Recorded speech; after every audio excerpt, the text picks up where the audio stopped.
Parmi les victimes du grave accident de voiture survenu en Seine-et-Marne dans la soirée du vendredi 10 février se trouvait Pierre Palmade, une femme enceinte, son beau-frère, le fils de ce dernier, un petit garçon de 6 ans, et un octogénaire dont les jours n'ont jamais été en danger.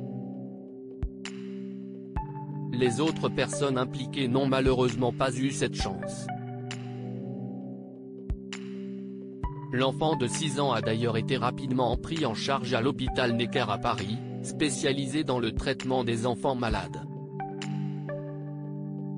3 jours après l'importante collision, le jeune garçon est toujours dans un état grave d'après les informations recueillies par BFM Télévision. Alors que l'un des cousins de son papa expliquait que sa tête avait tapé la vitre de la voiture au moment du choc, Dominique Marie, journaliste sur BFM Télévision envoyé aux abords de l'établissement dans lequel il est pris en charge, était en mesure de préciser que son cerveau serait touché. Si est ce que les proches de l'enfant auraient révélé ce lundi 13 février 2023. Un de ses proches nous a raconté les détails de ce qu'il s'est passé au moment du choc et l'on comprend que le corps de l'enfant a été projeté vers l'avant et sa tête est venue heurter l'une des vitres du véhicule, provoquant très probablement un traumatisme crânien qui peut avoir des effets très graves.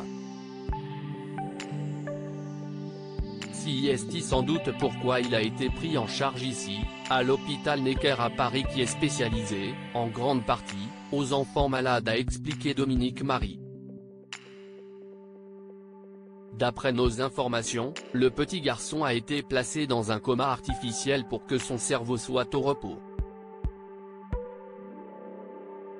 Son père, ayant subi plusieurs opérations et la femme enceinte, ayant perdu son bébé, elle a été opérée du dos, sont quant à eux maintenant hors de danger. L'enquête se poursuit, reste à déterminer les circonstances exactes de l'accident pour les policiers.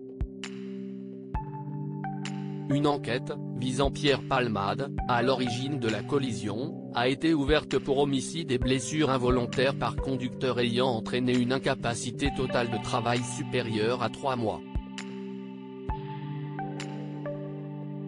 Les premiers éléments ont permis de déterminer que l'humoriste de 54 ans, toujours en réanimation mais sorti d'affaires, conduisait sous l'emprise de stupéfiants. Un test d'alcoolémie a également été opéré, le résultat s'est avéré négatif. D'après des témoins, Pierre Palmade n'était pas seul dans son véhicule. 2 personnes âgées d'une vingtaine d'années auraient été aperçues quittant les lieux. Elles sont toujours actuellement recherchées par les autorités et fortement encouragées à se rendre dans n'importe quel commissariat ou brigade de gendarmerie afin de faire avancer l'enquête judiciaire en cours, comme l'a fait savoir Camille Chaise, porte-parole du ministère de l'Intérieur sur France Info.